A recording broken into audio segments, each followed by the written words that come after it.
Ronaldinho হতে যাচ্ছে ব্রাজিলের নতুন কোচ। বড়সড় পরিবর্তন হতে যাচ্ছে ব্রাজিল দলে। কোপা আমেরিকার ব্যর্থতায় এবার ব্রাজিল দলে আসবে বড় পরিবর্তন। যেখানে কোপা আমেরিকায় 4টি ম্যাচ খেলে একটি ম্যাচ জয় পেয়েছে ব্রাজিল দল। ইতিহাসের সবচেয়ে বাজে সময় পার করছে ব্রাজিল।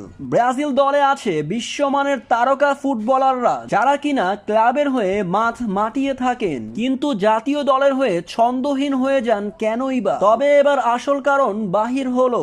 দরিবাল জুনিয়রের কারণেই এমনটা হয়েছে ব্রাজিল দলে। সঠিক গেম প্ল্যানিং করতে না পারায় ব্রাজিল দল তাদের পূর্ণ খেলাটা খেলতে পারেনি। কোচ দরিবাল জুনিয়রকে বহিষ্কার করে এবার নতুন কোচ হিসেবে নিয়োগ দিচ্ছেন কাকে? ব্রাজিলের সুদিন ফিরাতে এবার নতুন কোচ হিসেবে নিয়োগ দিতে পারে রোনালদিনহোকে। সাবেক এই লিজেন্ড খেলোয়াড় যদি কোচ হয়ে থাকে ব্রাজিলের, তাহলে অবশ্যই ব্রাজিল দলে বড়সড় পরিবর্তন আসতে যাচ্ছে, যেটা হতে পারে 2026 সালে সেলেসাউদের দারুণ প্রস্তুতি।